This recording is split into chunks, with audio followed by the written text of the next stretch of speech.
Blood. I feel it spill as I dig deeper, blood running down my side as my fingernails start to give way to the meat.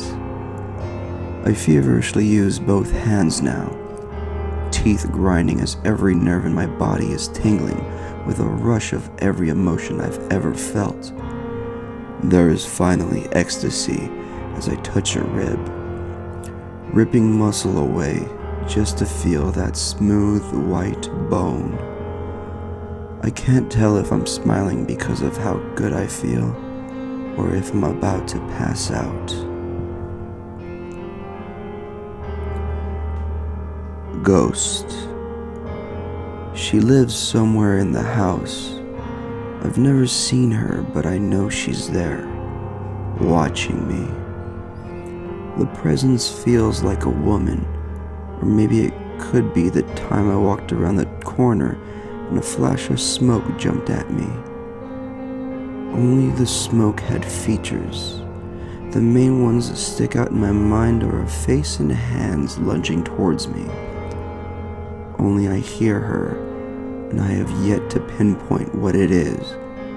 But certain things seem to trip her off, and that's when the noise starts above my room and in the vents. I only yell and call her Billy. She's watching me right now as I type this.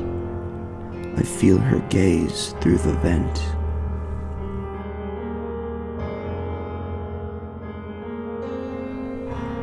Zombie. The notebook he wrote in lay open at the same page for days, reading, I feel the infection in me burning even hotter than before. The disinfectant ran out last night, and my wounds don't seem to be healing at all. It's only a matter of time. After last week's bite, there is nothing left for me to do but wait. The hunger never ends, and the body I've kept in the fridge is picked clean for the most part. Only the flesh seemed to work for me. There is no point in writing any of this. If anyone stumbles across this journal, it would be another worthless notebook in their quest for useful supplies. But it's keeping me human until I finally decide to take that last bit away from myself. The change has been slow, but not complete. I won't become one of them. The rest of the entry is illegible due to the handwriting growing more erratic, with the bottom half of the notebook soaked in blood and skull fragments. A rustling in the fridge is the only sound heard throughout the house.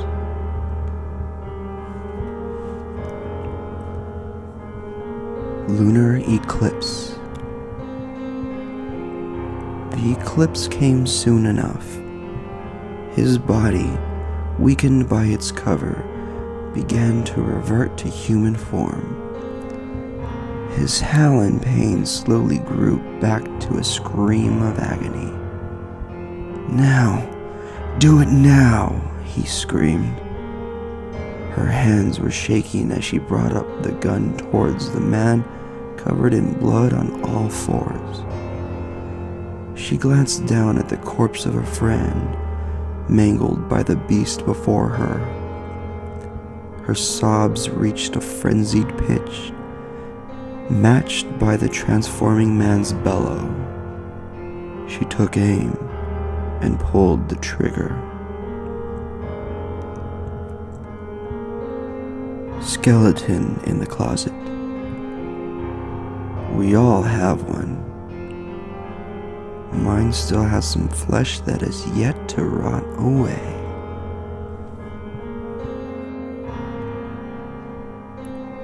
Dark secrets. She's fallen in love with him and has no idea how to say it. The times they lay watching movies together drew her further into every form of emotion for him. If only he could know and understand that once this happens, their fates are sealed.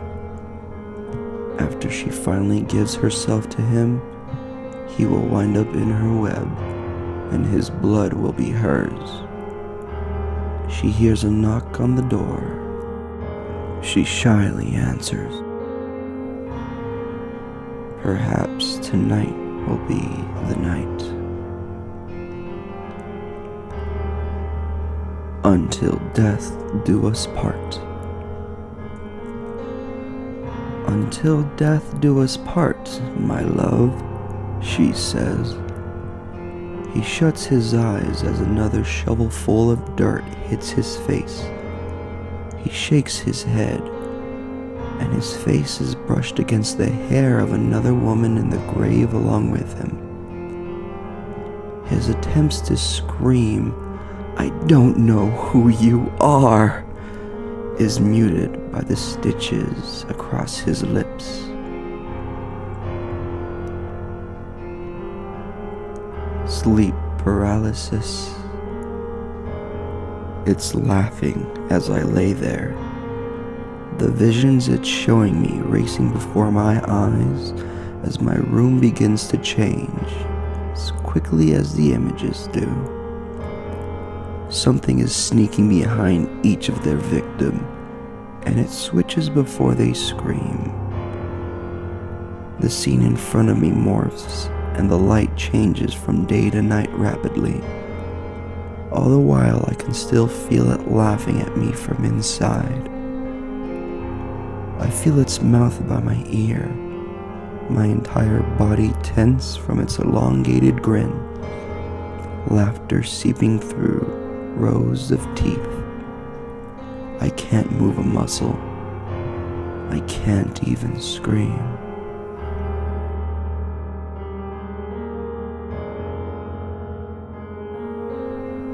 The face in the mirror. I can clearly see my face in the mirror, but what I don't understand is who is that behind me?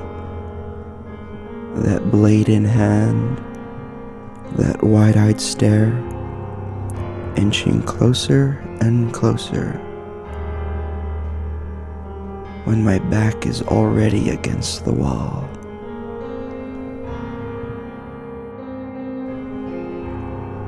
Husband. The scent of her perfume had faded away into the smell of their apartment. Empty. What once held life was only holding on to emotional milestones and memories. Rooms where they had made love, fought, and lay together. All they needed was that one-bedroom apartment with the beautiful view on the top floor. The world felt like it was theirs. Now it was gone. Monica was gone for good this time. Charles sat on the couch in a trance, staring off into the abyss he felt, feeling weighed down by a nightmare he couldn't shake. The emotional events of the day had left him drained in every way, and all he wanted was sleep. Laying on the couch, he tried closing his eyes, but even the idea of sleep left him feeling empty, as if cheating his way out of dealing with his current situation. There is always a way out. Sitting up again, he would break his trance to look around him, occasionally glancing at the coffee table and staring at the gun. Deciding against the ideas running through his head, he went to the freezer and pulled out the bottle of whiskey he bought that evening. It had been years since he last drank. The top popped as he twisted the cap and took a swallow without any hesitation. He felt it wanting to immediately come back up, but powered through the burn and swallowed as much as he could hold. The all too familiar taste bringing back memories. the drunken nights laying in each other's sweat, to the fights. The year he quit drinking, Charles had been unable to find steady work, claiming to go job hunting and coming home drunk from frustration and the cheapest bottles available. Those were the worst fights, cleaning up his act out of fear of losing everything, struggling to keep what was most important to him. Now none of it mattered. She was gone. Everything in life felt like a weird ritual. He was now seeing how pointless it really was from the bottom he lay. He would have to go back to work, go about life without her. Living the ritual with one key factor change. She felt so close, but he knew she is so far away. Having to explain what happened, received a consultation, all the unwanted attention. Everything that held value now lost. It all felt meaningless. There is always a way out, or face the changes. He chugged the whiskey, digging at his scalp with his other hand, wanting to escape any kind of relief.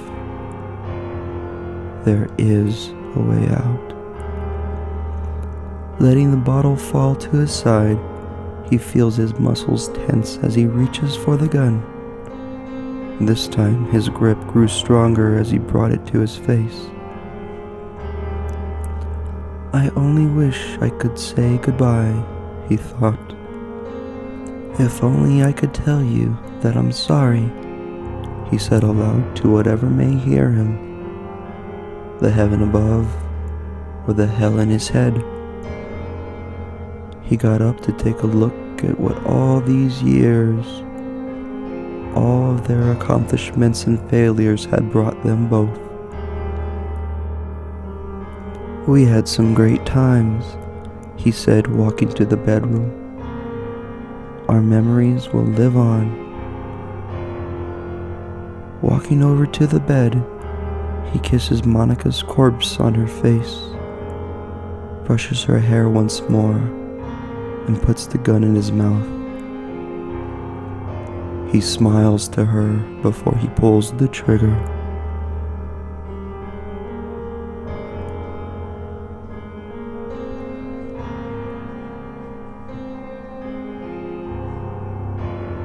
Stories, music, and narration by Josh Pinon.